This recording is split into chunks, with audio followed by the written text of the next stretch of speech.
Welcome to the Success Journey Show. Let's travel together through the lives of individuals on the road to success. Hey, what's going on, travelers? Ricky Ventures and Marlon Madden, and we're back with you for another episode of the Success Journey Show. What's going on, everybody? What's going on? Marlon, what's good, bro? How are you today?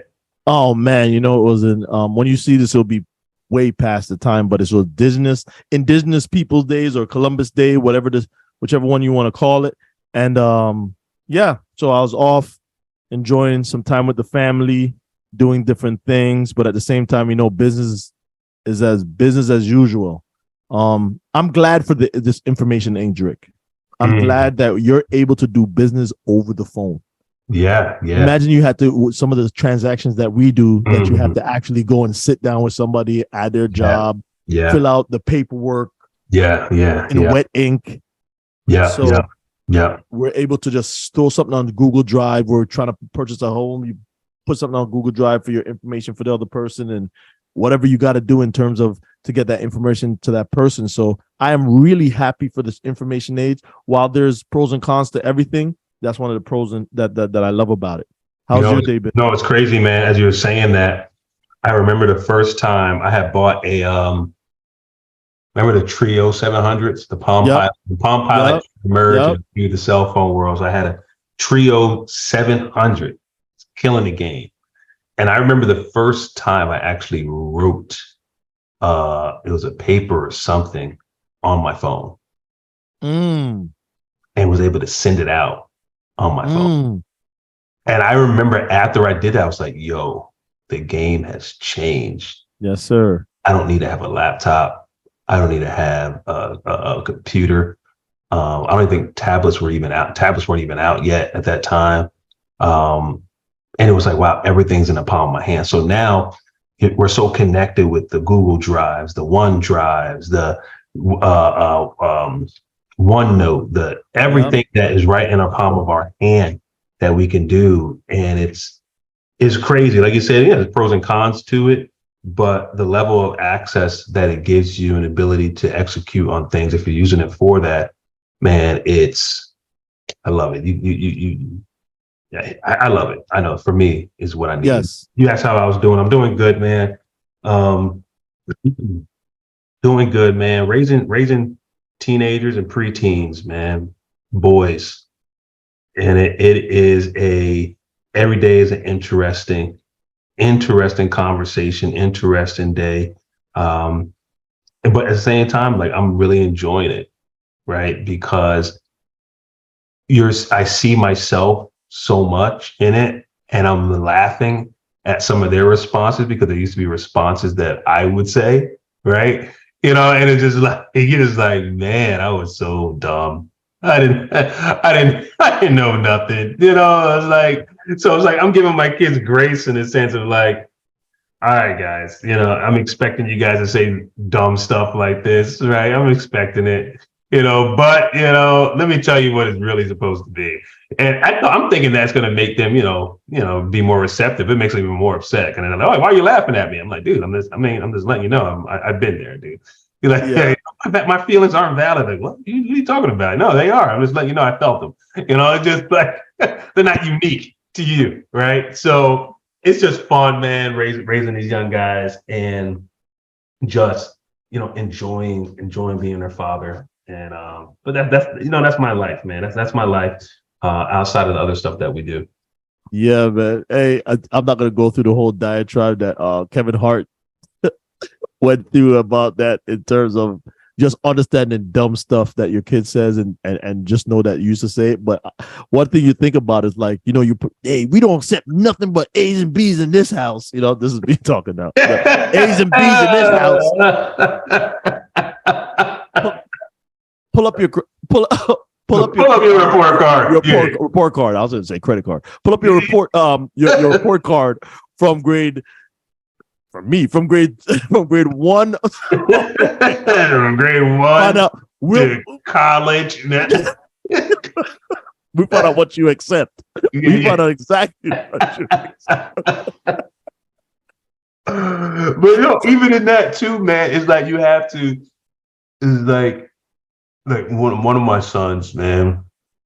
they're all great. They're all great students. They're all great students. But, sometimes when they get that bad grade, it's like your knee-jerk reaction is to be kind of upset about it. When you sit down and think, I'm like, I don't mean nothing. Like, it's really, don't mean anything. I'm gonna make it see. I'm gonna still show the face of like, hey man, you better get together. But in my head, I'm like, all right, man, bro, let's just bro. I've been having an epiphany. I'm like, yo, I saw somebody else that said it. I forgot what his name is. This guy, he goes, I went to my teacher school. His kids went to a Christian school. Yeah. So a private school, he's paying for it. He said he go there and they're talking about homework. He goes, listen, homework is the job that you didn't complete at school. You're sending it home for me to complete, and I pay you to do a job. My family has stuff to do after school. Homework is not one of them. You need to complete. Use your time wisely to complete the lesson that you need them to complete at this school. I'm not doing your job, or I'm going to send my dishes to you. So you in the morning, yeah. It's school dishes. And I'm thinking, think about it. How many classes your kids have? If every teacher give them homework, your kid will come home and they don't finish homework until 8 o'clock and it's almost bedtime. 8 o'clock. If every teacher later gives than homework. that sometimes, yeah. And what you said, and he said at the end, and all that means nothing. Dude, it's crazy, bro. I know people watching like, oh, grades don't mean nothing, guys. I'm not saying. No, let me tell you. In the grand scheme of things, you think back. Did your A in grade 1? I'm not saying that it didn't good. Anyway, that's another debate. No. Real quick, because we got a fire guest coming on today, but yes, I don't want to let that part go, because I had a parent teacher conference with my son's kids this week, and my son's kids. Well, my son's teacher this week, and they were all.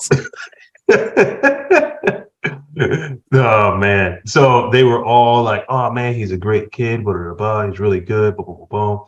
And the thing that is getting him this year more than other years, he's getting that challenge. Like, I used to always like preach to him, like, dude, I don't care about an A. I don't care about A's, because he used to get straight A's. Like, he's gotten straight A's since second grade all the way up to now. He has never got anything less than an A. But I knew he wasn't challenging himself. Like, it was just like, oh, you study a little bit and then that's it. But now he's getting to a point where his A's are being in jeopardy, right? Because he's getting challenged. And I'm talking to the teacher, and the teacher's talking to me like, oh, he could get it up to an A, by this time. And I'm just like, dude, I don't care for him to get an A. Like, what I care is that you guys are challenging him. I'm caring that he has to put his best effort in order for him to succeed in your class. That's all I'm worried about. I don't care if I'm getting A's and he's not putting his best foot forward, because it's not teaching him anything. Because we all know that once school is done, you're not getting an A, B, or C. You're either doing your great job or you're getting fired. That's it. Like, you're doing a great job, you're going to grow, you're going to let them go, or you're going to, hey, sorry, we got to cut people bad. You got to go, bud, because you're not really performing to help us become better. Right. So if my kid is not being challenged at any time to have to push through that resistance, push those challenging times that are going to come, he's not going to build that muscle. Now he has. Thank you. Right. And that's what we mean, guys. I'm loving it. So I'm not saying I don't want A's and B's, and I tell them we don't see C's and what do I call it? Don't ask for my report card without. I don't know anything less than a C. That things are happening at that point. Things are getting cut off. But at the same time, of course, it teaches them a scale of to my point of effort. Like, what are you putting into this right here in order to get out? So I'll close with this, man. My best grade was a C. I say that to everybody. The best grade I've ever got in my life was a C. And people say, what do you mean? You never got higher than the C? Like, nah, it was a class that it took everything out of me. in order to get that C. Like it took everything out of me. Prayer and fasting, mourning, sackcloth and ashes, laying of hands, calling my mom, like, I don't know what's going to happen. I remember walking out of that exam being like, man, was I in the right class? Yo, dude, it was some struggling moments when you're excited when you hit the curve, and the curve is like a 45. Ain't playing. 45 out of 100, guys. I'm not talking about 45 out of 50. I'm talking about 45 out of 100. Out of 100. That's the curve. Curve. Yeah, you talking about struggle. Talking about struggle. I didn't know anything about a curve until I hit that class. But anyways, I digress. But yeah, guys, thank you so much for joining us today on a Success Journey show, man. We have a phenomenal guest. Tamika Carlton is going to be joining us today. Man, we've had such an energetic conversation with her and all the wonderful things that she's doing. Go check her out even now, Tamika Carlton, just to prep yourself for when this show is released. For those that are watching right now live. Yeah, TamikaCarlton.com. Yeah, TamikaCarlton.com. Or for those that are listening to the podcast now, as it's been released, after our commercial here, Hit Doctor, man, the next voice you'll hear is Tamika Carlton. So you guys, man, we love you. Thanks so much for tuning in, and check us out in a couple minutes. Yes, sir. One love. For many years, players have struggled to receive proper feedback when training off a tee, causing players to develop improper muscle memory and swing mechanics. This leads to early extension, arm barring, casting, and increased strikeout to the plate.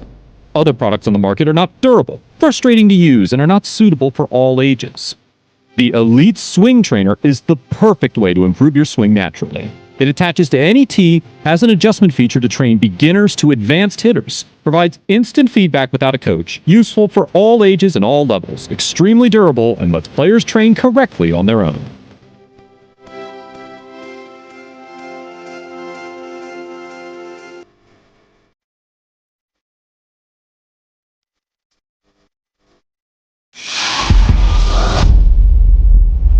Right.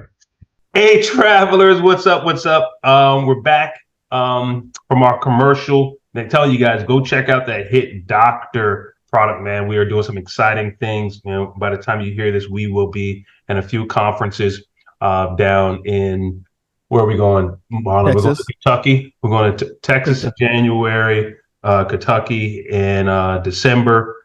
So if you guys are nearby, check out the softball conference, check out the baseball conference, find our booth.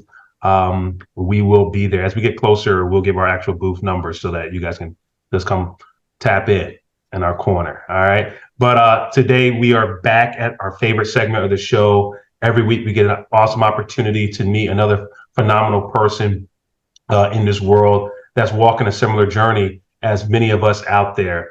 And that journey is that road to success. And today we have none other than Tamika Carlton that's with us. Tamika, thank you so much for joining us on the Success Journey show. Awesome. Thank you so much for having me. It's great to be here. Man, it's an honor. It's our privilege. So why don't you start off by just sharing with us just a little bit about yourself?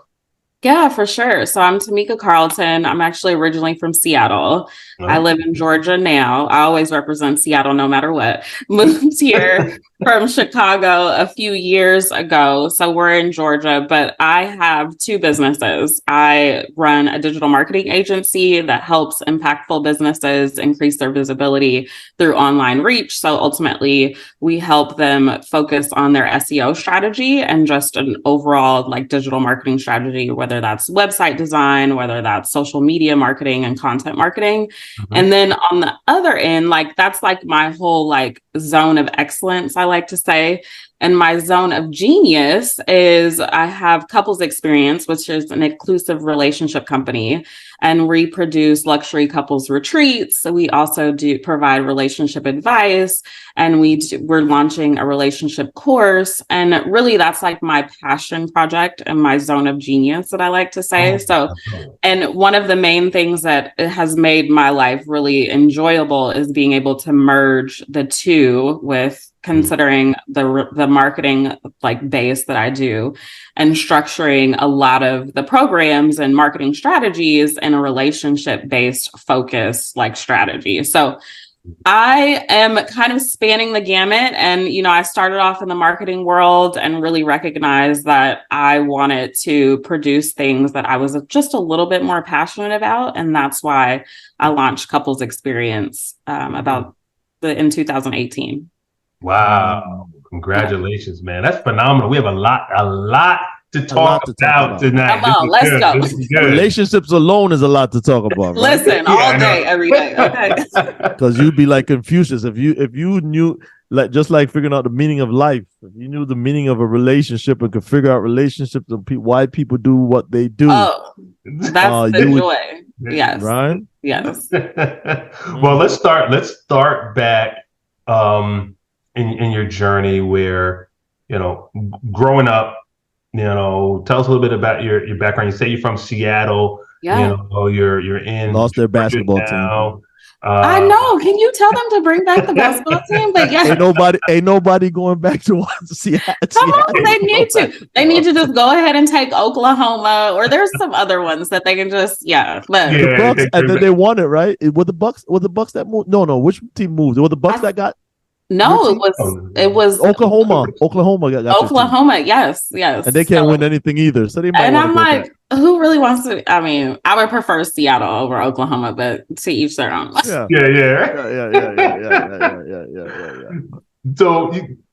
So you're coming from there. You said in Georgia now. Was in Chicago. Yeah. You're making your way across the states from west to east. So I have. Tell us a little bit about that journey.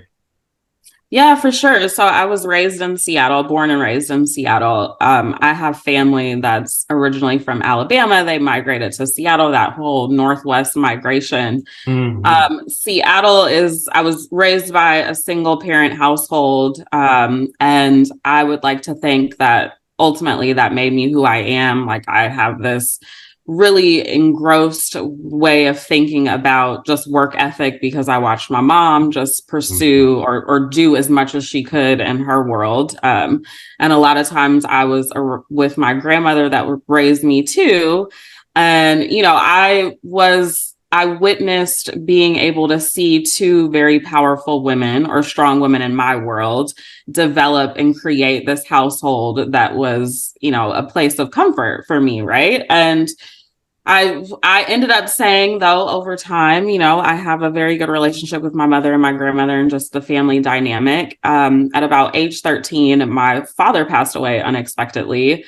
And that really thrust me into a reality check of life is short and what does it mean to live and all of these things, right? And be in relation with people. And I just remember at that young age thinking, I just want to make sure that I am investing in all of my relationships and I am recognizing that there is value in sharing good quality relationships with people because you just never know what's going to happen, right? So over time, I said it's time to get up out of Seattle because Seattle's small. I went to one of the three major high schools.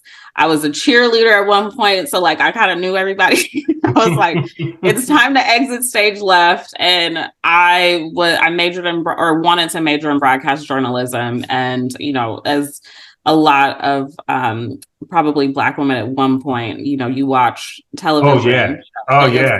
I remember Oprah, that. Right? Oprah. Journalism. I was like, oh, man. Right? Everybody wanted to be Oprah. Okay, of course. So I'm like, why not try the Chicago thing? So I went to Chicago, majored in broadcast journalism. I was actually on the Oprah show, by the way. Oh, okay. Yeah. But I went there, went to school, loved it, stayed there for 10 years.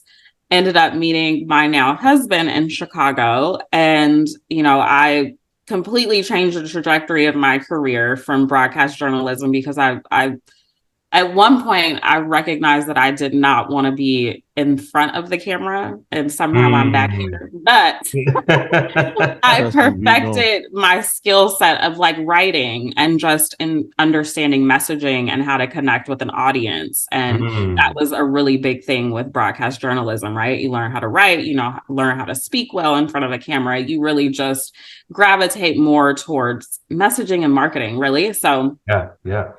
Did all of the things in marketing. And when I got with my husband in 2016, one of the main things that I found was that we had this amazing relationship. Everything went really fast at the beginning, and life hit, like real life relationship stuff hit. And you're right. And it's like everyone thought our relationship was perfect, which it was cool, but like we were going through real life struggles, and we recognized that like there wasn't a place to like connect and be transparent about your struggles. So we created that space. And like I said, I was able to merge like my marketing expertise and messaging expertise with, my experience in being in a relationship, and just providing a space for people to be more open, more transparent, more being able to share about their challenges. Because in my world, I believe that when you do that, you're able to grow and evolve and connect to people on a greater scale. So, yes. I love it. Was one of the struggles how Michael Jordan stopped your team from getting a championship? You know what? We ain't talking about that. Okay. Hey, you said you're going to be transparent. Yeah, right. Okay. I'm like, wait a minute. Especially if your husband's from Chicago, right? Chicago stopped Seattle from winning a championship. It's so funny too, because back in the day, I remember I used to watch the Supersonics, like obviously like Gary Payton. Sean Kemp. Yes. I don't know if y'all know about Dead Left Shrimp, but that was my first. So I used to watch basketball all the time, and I stopped after the Sonics left. I was like, I'm done. I was on strike. I was on strike, y'all. Yeah, Kevin Durant by yourself. Seriously. I love it. I love how just even listening to your journey from where we are now and just going back, how it just seemed to like fall into as your passions and your skill set, right? Yeah. Start merging together in your life, and you start to find I don't know. I would say you're trying to start finding your true self. Like this is the lane that I'm supposed to be in. Like you said, you went and perfected this communication aspect of the writing and just understanding how to get messages across to people. But then later down the road, as life transpired for you and your husband, and it's like, wait a minute, like we need a space to where. Yes. That's not Facebook. A lot of relationships they use that as a that's not place. That's not. You know what I mean? We need a safe space, and we'll get to all that stuff. We'll get a safe space to where we can communicate with other couples. But how am I going to attract all these couples? All right, well, I know how to message and I know how to write, so let me pull them in through through my skill sets, and then boom, now you have two companies where you're doing that. Yeah. And, I want to add too that it's interesting. One of the things I always tell people, a lot of people, whether you're in this phase of like, you're kind of confused of the direction of where you want to go, or you feel like, what you're doing is not going to serve you well in the future. And I just really am always like, I challenge people to recognize that wherever you are is necessary for where you're trying to go. Like all of the skills and the expertise and experience that you are, absorbing or being a part of, it really is going to carry you to the next level. And as I reflect, every single thing has just paved the way for me to be where I am today. And it was frustrating. The journey can be frustrating, but the journey is purposeful. And there is a point. So I think that it's very important to recognize I want to sit on that for a second, sit with that for a second, because I don't remember. I mean, there's so many times I've been sharing this with a lot of mentees now, of that same exact messaging of you are where you're supposed to be right now. And the most I said the only regrets I have in my career in life is I didn't take advantage more of the moment I was in.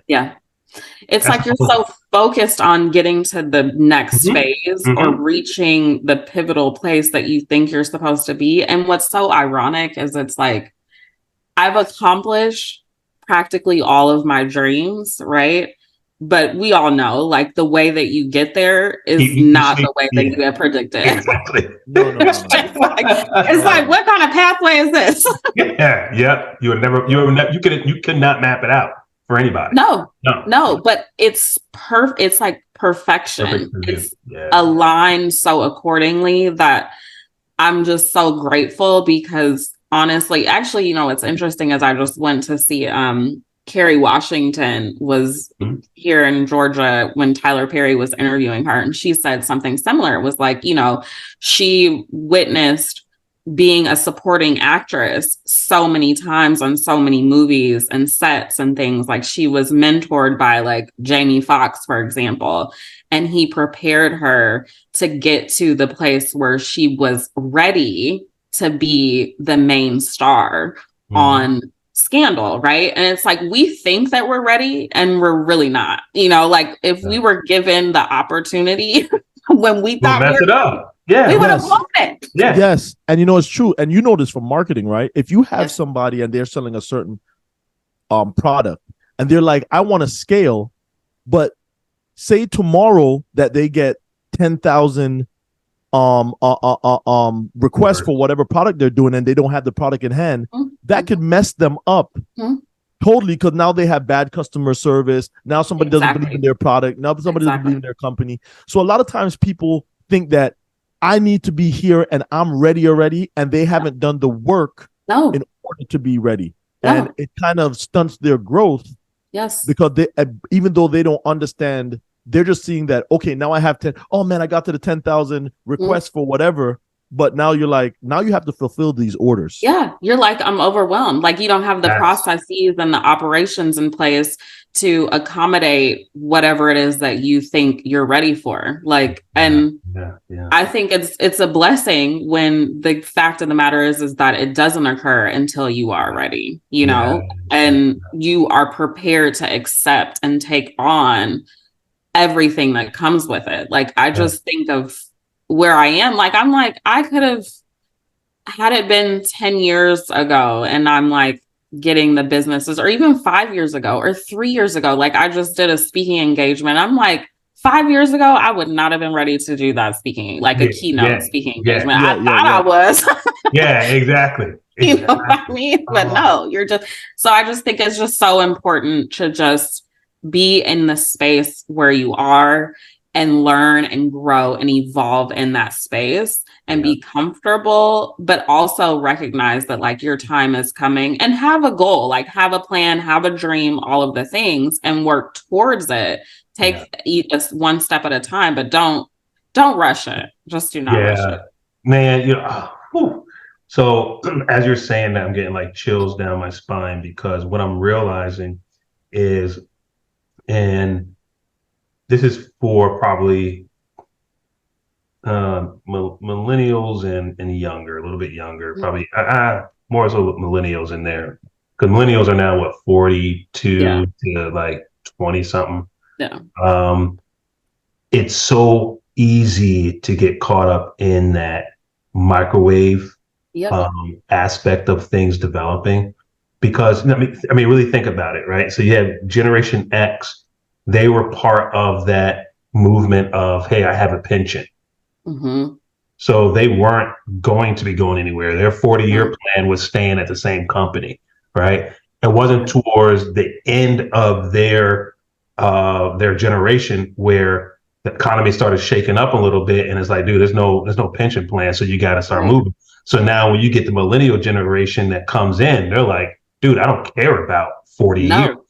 Like No, I'm it's not like worried a about a pension retirement plan. plan. Yeah, exactly. I It ain't worried overstayed a about that. company 3 years. Yeah, exactly. Right. But what it forces you though now is now you're trying to create this path. Yes. You had this dream, and now you're going out and trying to make it happen on yourself, and that's where frustration comes in because you don't have that security of like, oh, if I'm here for 10 years, it's going to be good, or 20 years, it's going to be good. No, I'm kind of constantly moving forward, and I love what you're saying because you're like, hey, you need to trust that where you are is setting you up for the next stage. And I don't think the Generation X can't give that message because they didn't live it. No. The older portion of the millennials, I'm on that side, I'm right at the cusp, right? You know, right at that cusp part.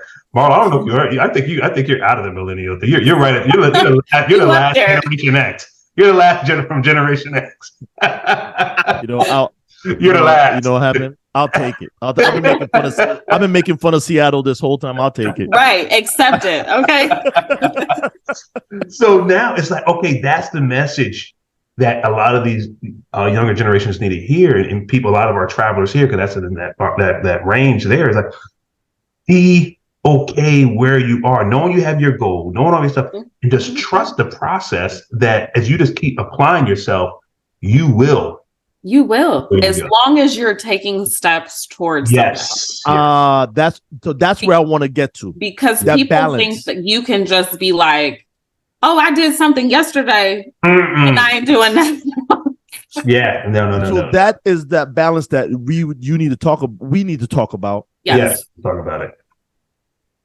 So now, before, just like you said, they had a pension plan, so they know their retirement at 65 and da. Now I'm not waiting until 65 to retire. I want to turn up when I'm or whatever they would say, right? I want to do whatever earlier. What they would say, like he's that old. Hey, you just put me in that old category. I'm living it, man. Whatever they would say. It. Get lit. I don't know what is that? Get lit. I don't know. Yeah, I don't say it, right? Right. I cannot. But Rick and I talk about, we're gonna turn up, Rick. Sure. So all right. So however, there's some work, the work ethic. Yeah.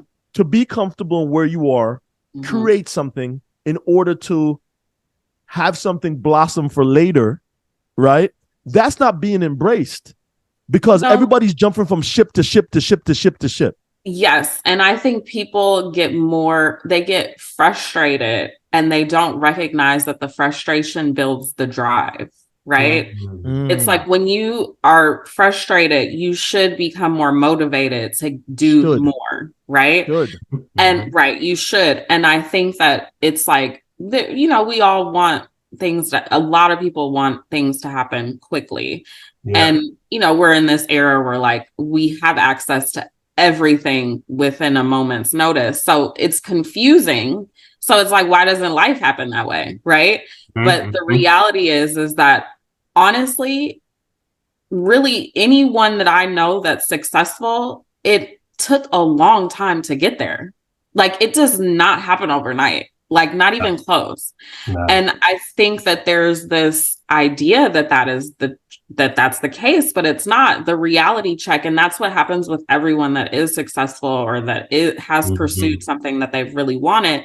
They recognize that like you have to put in the time, the work, the energy, the effort. Like, I have friends that are like, even my husband's like, they have they want to pursue things and they're like, but Tamika, you got it. And I'm like, yeah, because I work. Yeah. And my husband is like, yes, she was up all night, multiple nights in a row. Like she didn't talk to me for, for a while.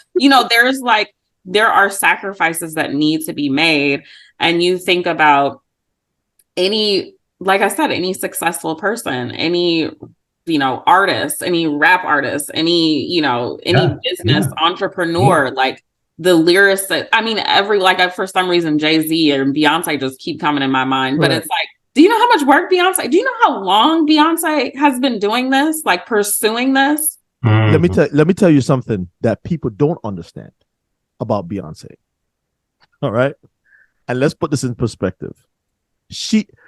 she's doing so many shows that people start saying there's a clone of her. That's the first way to show how people, right? Right. However, she's in heels, Yes. dancing. She's not lip syncing. No. She's singing, finishing that show that night, jumping on a flight to go somewhere else, and giving you the same level of performance. Listen. And now you have somebody else that just start to do this thing, right? They don't want to warm their voice up. They don't know how to, how to, if they run across the stage, they're tired. All these different stuff. And the dedication it takes for her to put on that show night after night after night at the level that she's giving, people just take that for granted. Yes. Is so true. Like that takes so much preparation and energy and effort and practice and just being regimented and a diet structure and an energy and meditation structure and heels. And I mean everything, like, and a good massage therapist. Yeah, exactly. Right. She's doing that in heels. Let me tell you something. And she doesn't sound out of breath. No. Nope. I have tried on heels before. I'm gonna say this. Listen, oh, wait a minute, I know you was on the struggle bus. Confession. I wanted to feel how females like. Well, I'm like, man, you guys walking this thing all day when I was younger, and I was like, oh no, it ain't no joke. I mean, for hours, and then y'all be like, why are you complaining? You know, it's like, hello, because you didn't bring your flats. That's why we complain. You knew you should have brought your flats. After 15, 20 minutes walking around looking cute, you knew you should have brought your flats so you could take it off and put the flats on. But maybe you should bring our flats for us, okay? Oh, there we go. 101. All right. There we go. Now we go into the relationship. Nah, dude, I love it. You know, it's I hope travelers, I hope you guys are hearing this, man. This is phenomenal, man. Just being able to talk about this aspect of life and understanding what it takes to really get to what you really want and being sure about what you want, right? Because a lot of people are confused. They just see things and like, oh, maybe I want to do this, or maybe I want to do that, maybe I want to do this. And they're not putting 100% effort in anything, right?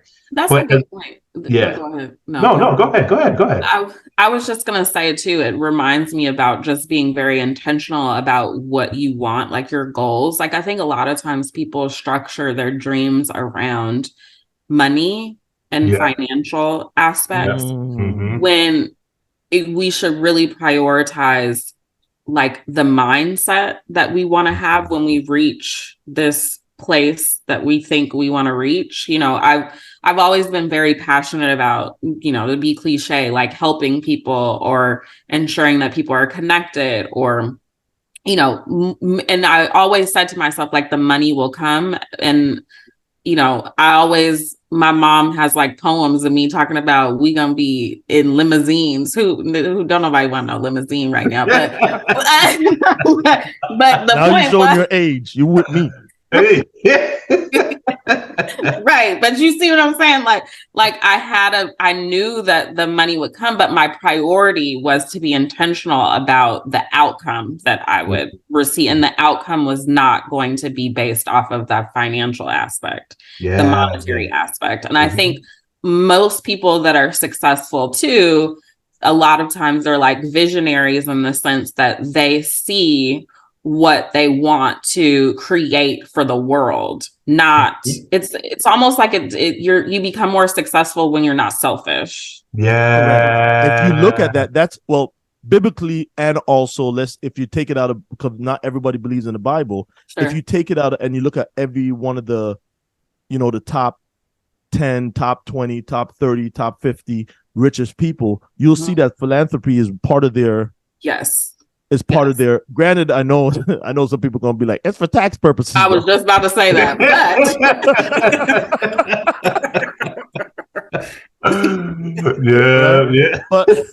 But that's a part of it because it helps. I don't know what. Well, biblically, I don't know why it does that. I don't know why it makes somebody.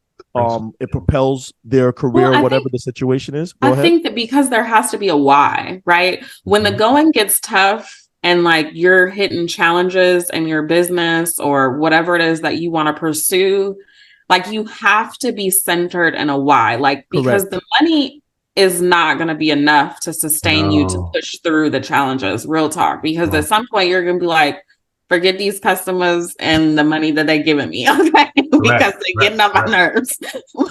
But it's like, if you have a distinctive why that goes beyond the surface level of the financial gains, you really will pursue and be more, more focused on achieving and being challenged and evolving, like pushing through those challenges. So 100%, 100%. What made you so?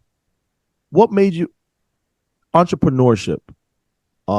Great question. In terms of, was your mother? You said you saw your mother working hard. I don't know if she had that 9 to 5. What gave you that? I know you saw Oprah do it, but I want. Yes, I have never seen anyone during my upbringing be an entrepreneur. I think what helped shift my mindset into pursuing entrepreneurship was recognizing that I am better when I am free.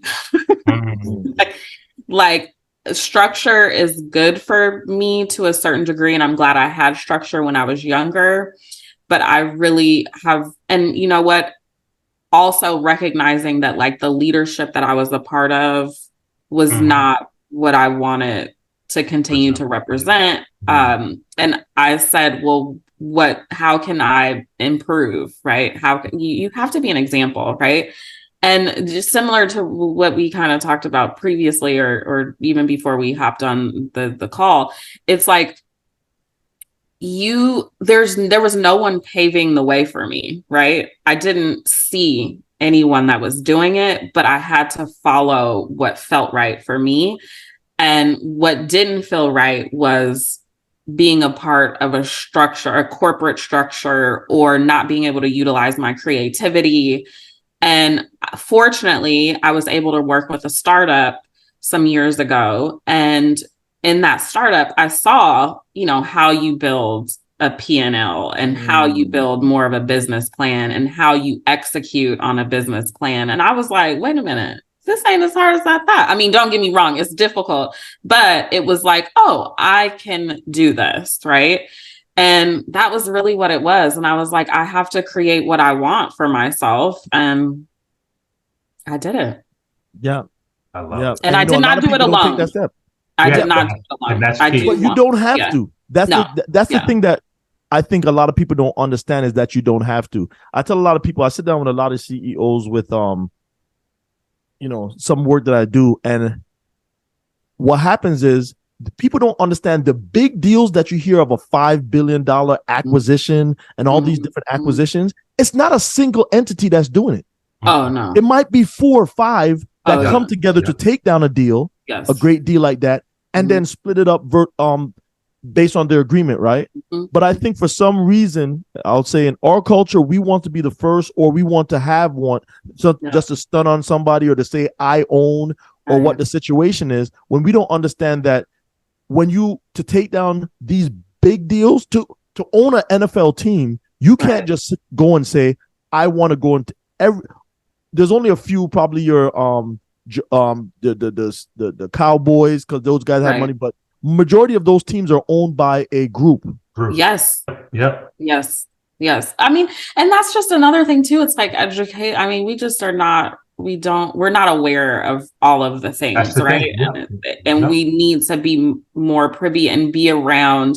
Like I just saw a meme today, and it was like, I need to be around people that are doing better than me, and I've always been that way. Like I want to ensure that I'm being taught something, or I feel like I'm able to listen and like acquire knowledge. And yes, I can provide some value too, but I need to receive more knowledge. So I think a lot of it is just, if you want to pursue more, if you have bigger dreams, or you want to have bigger dreams, like be around people that are doing more than you. Like get yourself into rooms where people are doing more than you. Yep. Now, go. I don't want to. No, go ahead. I'm gonna last thing for in terms of that. Now, so this is my plight, right? We know we are at the information age. Yes. And that information age is a lot of information. Granted, theory and practical is different. But having the foundation of the theory in order to, so when you're going through that practical, you can say, okay, I saw this before. You could correlate some things and and of course you have to be manipulative, or not manipulative in a bad way, but be able to massage that situation. Yeah. Leverage it. What information are we taking in is my problem. So if we're taking in the information, you're able to say, okay, now that I've got this information and there's a hunger for this information, or I've received this information, I need to get in this room to see how this information and see people that's doing it versus and I'm a sneakerhead. If all I watch is sneaker videos and who has the latest Jordans and who have the latest this, that's the room I'm going to end up in. It's a sneaker room. Yeah. Granted, that you could be lucrative in it. Listen, that was a word right there. Okay. Yeah. I mean, it's like, what content are you receiving or paying attention to? Right. Like we have a choice. Like people always say, I just heard something else recently too. Like people don't realize that social media is a representation of you, even outside of what you post, but what you like, the algorithm is giving you all of the things based off of your preferences. If you want something different, like start liking something different, that's really what it is. So I think you're absolutely right. Like, what information are we consuming? What are we doing with that information? And whatever information you do see, whatever you are or whatever you're receiving is going to be magnified. So if you're around greatness or whatever it is, you're going to be great. If you are consuming trash or things that are not motivating, or, things that are negative or energy draining, that is what is going to continue to be your life, Yeah. And people don't, I put it this way. Remember that commercial back in the day? It was T-Mobile, Fave 5. Yes. Fave 5. Like who's in your Fave 5? And it was really. You remember MySpace? Yeah. Oh my remember goodness. MySpace top 8? Right. Man, I tell you, man, we bringing it back. They I don't remember any of this. Yeah, right. You remember before BC AOL. That's what BC AOL. No. Oh man. But it's crazy in the concept of, you're the average of their 5 people around you, right? And outside of just people, just like you guys are saying, just what you're consuming every single day. And the thing that gets me is like the people who go through the social media, you're like, man, why am I getting all these posts? Like, why am I getting all these? Like, what is all this? Like, that's what you're looking at. Right. That is your fault. Let's be real here, okay? This is a mirror right in front of you, your cell phone. This is who you are, right? So it's funny too, because no matter what, and people, I hope you know this by now, everybody. I hope you do know this, that all the social media tools you're on is for business transactions. Okay, it has nothing to do with liking your friends and catching up with your friends and all that stuff. Right. It's about getting data, seeing what you like, and pushing the advertisement. I was looking at a whole bunch of barber stuff recently. I was cutting my boy's hair, and I was like, oh, let me look at this. Now everything in my feed is about a barber, and I'm just like, oh. I remember when I was doing a project in my house with putting some shelves together. Everything on my feed was out putting shelves together. Like whoever you are is what you're going to see, right? Yeah. So with all of this, right, let's talk about relationships. Yes. 14% of people are the only people that are happy. Yes. Look at you coming through with my stuff. Hey, I came up I came up with that all on my own. Sure. Yeah. You put it in Chat GPT. That was one of them. I put it in Tamika GPT. I love it. So you get into this space, right? Hey, we're going to build out this space, safe space, relationships. Like, tell us the genesis of that, in the sense of like, did you randomly pick people and say, hey, you guys look an amazing couple? Was it a targeted group of people you started with? Question. You know, like how did you, because you're going to a sensitive space now, right? Now this is about marriages, you know, like your husband, yourself. And it's like, now I'm inviting other people into my vulnerable space to have conversations that are going to be transparent, you know, so we're all feel together. How did you start setting that up? Yeah, a lot. First of all, it's very strategic in the sense that, you know, we want to make sure that the people that come together are going to be like, you know, they're laughing that they're going together, that they're going to connect in an appropriate manner, like in a very friendly manner, right? In a respectful manner. So everything that we do from a couples retreat standpoint, and just whenever we have events, typically there's like more of an application process, like an entry level process. We gotta make sure that like, I don't know, is you crazy? Okay. I mean, are they really couples that are coming to this thing? I mean, listen, you got to watch out these days. But, you know, a lot of it was people knew us. And, you know, one of the things with our couples retreats too, we want different age groups. We want it to be more diverse. So everyone can learn something from every couple. So not only are you learning and kind of connecting more between you and your partner, but you can sometimes, a lot of times you can witness another couple and say, for example, they're more experienced or less experienced, or a fresh couple. Like, you get inspired by fresh couples sometimes, right? You can get inspired by couples that have been together for a longer period of time. They can educate you as well, and vice versa. And I think that there's value in that.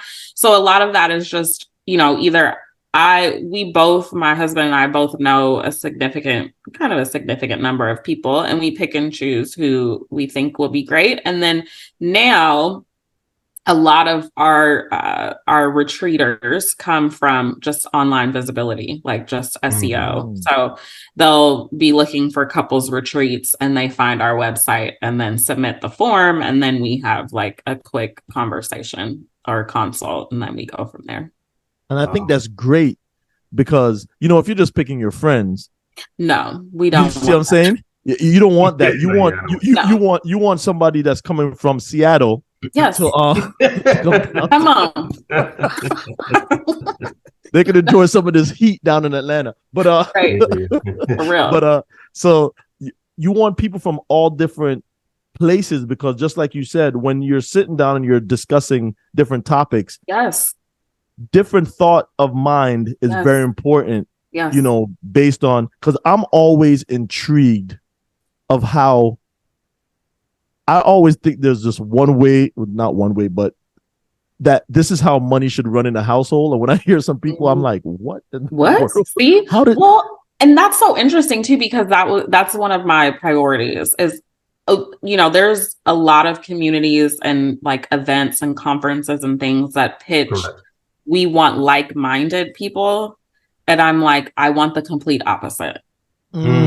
Yes. Because my thinking is that when we continue to be with like-minded people, how much are we really going to grow? Correct. Yeah. Correct. You know, and I think that, you know, one thing that I've learned, there's been a lot of opportunity or a lot of situations where we've had conversations and groups and within retreats when you don't agree, right? You don't agree with other couples, but there's a level of respect. So you're like, okay, I'm going to hear you out.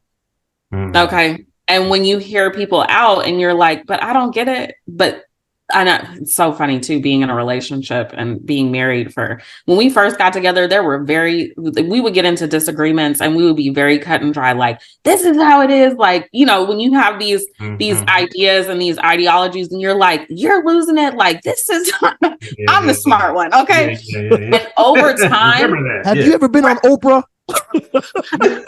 Hello. I mean, please, no.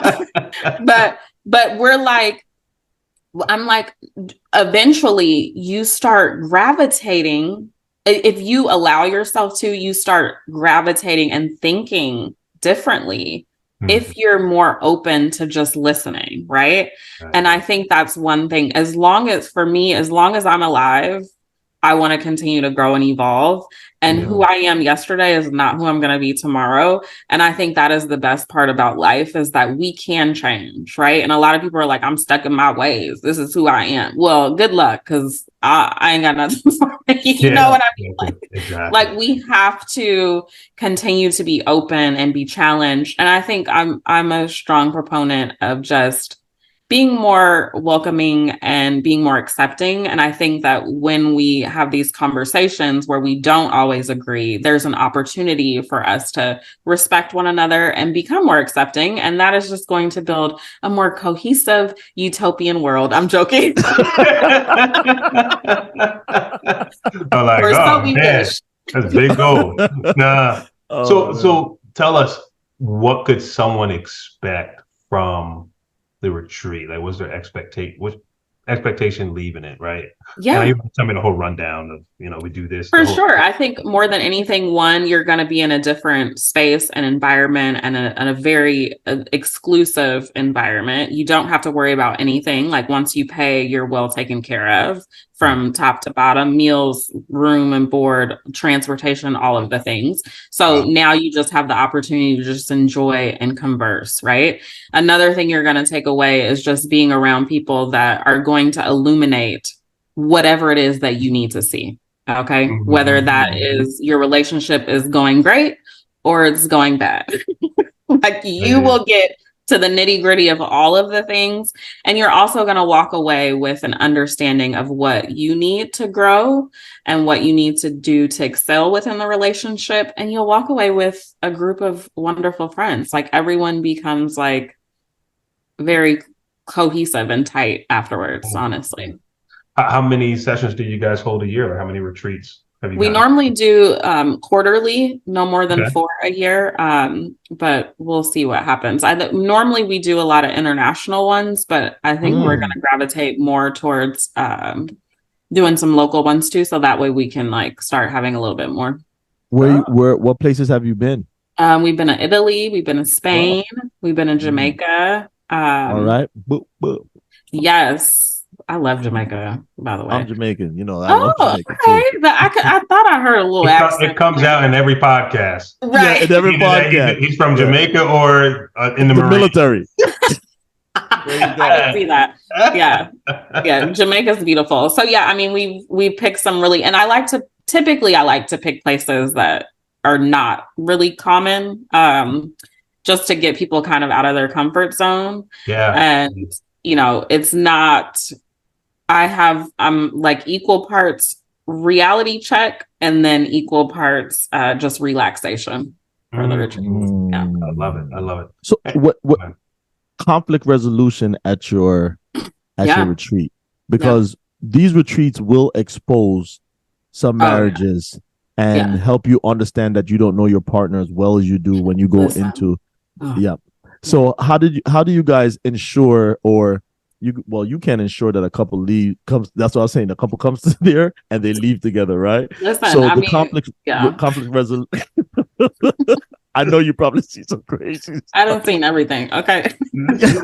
But conflict resolution, how do you guys structure that in terms of just to make sure that people are understanding each other when those conflicts do arise? Yeah, there's more like, just like rules to abide by as far as being respectful. Mm-hmm. But as I'm a relationship coach too, so I can help like ensure that we're structurally doing things accordingly.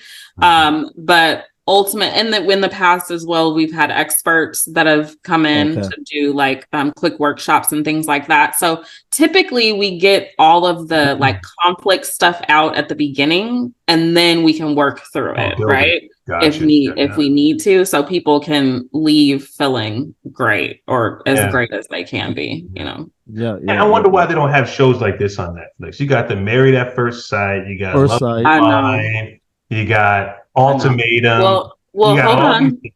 Go ahead. Because I have not pitched my show yet. Oh, there you go. There we go. when you do, I know two guys. Yes. They're from this show, right? That you should. They're great for TV. Yes. Oh, I know for sure. For sure. And they'll be talking a lot of trash about the Sonics. Yeah, there you go. Meanwhile, what basketball team does Jamaica have? Okay. I know, right? Hey, we have produced a lot of basketball players. Patrick Ewing. There we go. Now we produce a lot of people. Right. Here we go. Right. My show. I thought it was on our show. Hey, we need a conflict resolution here. Like couples retreat. Me and Ricky. He got quickly defensive, and I'm like, man, we produce a lot of guys. Don't mention no team, right? We produce. Right. We produce one person. We got Usain Bolt. He does not play basketball. Yeah, right. He's retired now too. That's great. But no, so I mean that's wonderful, man. I love just the energy that I'm receiving from you, and in no way, travelers, I'm painting it that it was a perfect, easy road, because I can sense in the moments of transition, there was a lot of soul searching. In a moment of transition, there was a lot of doubting, possibly, of like, man, I don't know what the heck I'm doing here.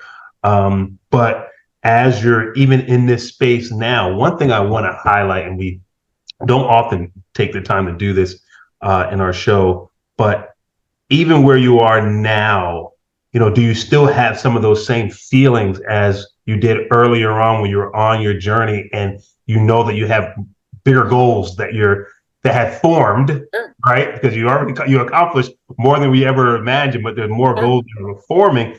Do you still struggle sometimes with settling in the here and now to make sure that you're for sure? I think that's a great question and great point. I think it's it never stops, right? Like I still get afraid sometimes. I still have doubt that what I'm doing is gonna work out. I still am focused. I think the difference is that I have the wherewithal to be more aware that I can accomplish it, right? And I can work through it. Before, when you're not necessarily in that space, it's really hard for you to see the other side. But now I can see the other side. So I don't get as stressed or have as much anxiety as I once did before. But you are always going to be in this. To me, I think most entrepreneurs that I've talked to are always like, whenever you hit the next level, it's like you're constantly still thinking the same thing. Yep. And I'm sensing that your husband's a great guy, because the support system that he puts behind you. I don't know if he works and then support you in your dream, or you guys building this thing just solely together. But that support system, talk about the support system and what it means. I mean, it is irreplaceable, right? Like I said earlier, you can't do it by yourself. And I'm an only child. So it's like, I thought I could do here you go. I thought I could do everything by myself, but you just cannot. So, having people in your corner, and not just your husband or friends and, mentors or whomever that know you, because when you do have those doubts, they'll be like, you got this. Like, do you remember what you accomplished? Like, sometimes you need a reminder, because it's easy for you to forget. It's easy for you to forget who you are, what you've accomplished, all of the things, because you get so engrossed in the here and the now, and like the struggle when there is a struggle. But it has been, monumental in creating what I've created. I'm so grateful. And, one of the things too that I would like people to understand is that who you started with probably will not be who you're going to end with. Let's sit on that. Let's sit on that, because it's probably the last biggest nugget that we're going to hit, because that's a lot. Because a lot of people can't comprehend. It's hard. My middle school friend is not going to be my friend the rest of my life. Listen, my high school friend is not going to be my best buddy. I just went through a situation with my longtime friend of over 20 years. And like that, even I remember telling people when we got married, I was like, people spend all this money on a wedding. And I'm like, half of the time you're not even talking to the people that were in the wedding 10 years down the line. So it's like, why are you investing all of this money and energy into creating this massive wedding? It's the same thing in entrepreneurship and everything else. And like, if you're not losing friends or losing people in your life, you're probably not growing the way that you should be naturally. You know, so I think it sucks so bad. It really does. It does not make it easier. It's a very hurtful situation, but you really have to keep your eye on the prize and recognize that, like, you know, you only have the time for supportive, quality relationships that are reciprocal, right? Like, I want to be able to provide the value for people that are in my life just as much as I want them to provide me with value. And when that is null and void and it's stressful or draining, you got to kick bricks. That's what I'm saying. You know, but you know what? How could two walk? How could two walk lest they agree? But you know, but here's the thing. And let's bring it all the way back full circle of talking about the process and the journey, and each level. Each level is a building block for the next, right? Yes. It was when I understood that around relationships, when I was more at ease with knowing that relationships are going to come in and go out, right? Yes. Because as you're on this journey, right, you think about it.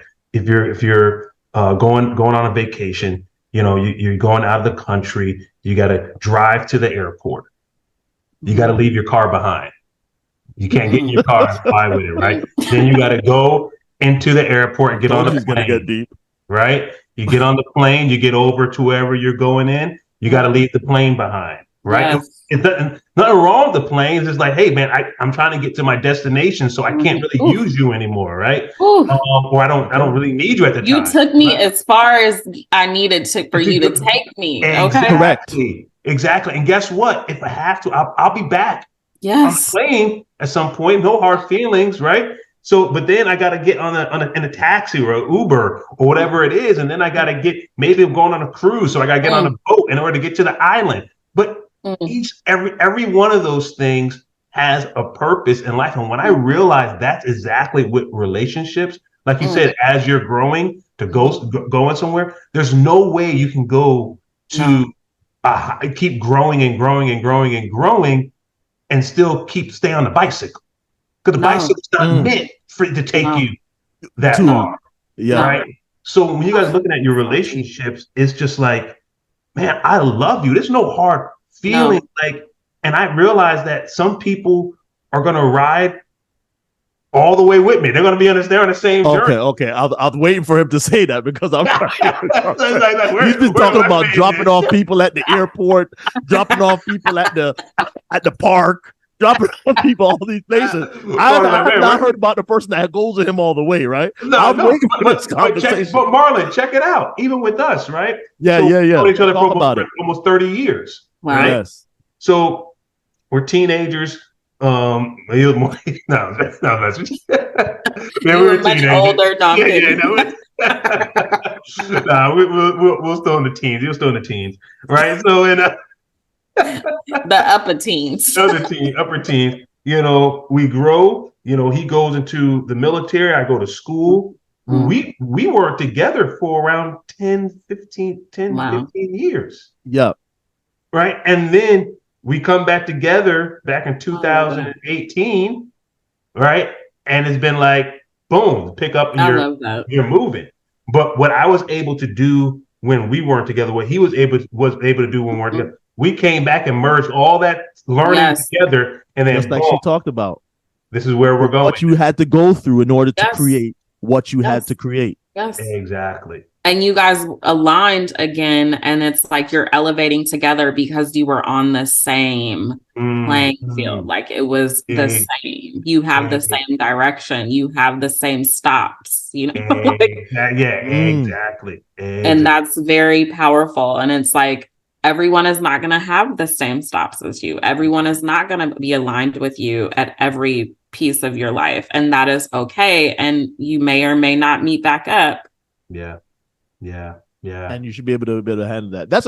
It's a tough thing because, you know, I heard somebody talking about the I didn't hear the original interview.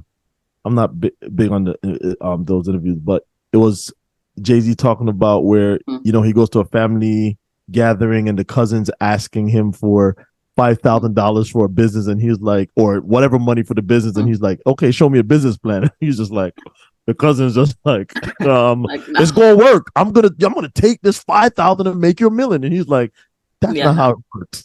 No. You have to be able to.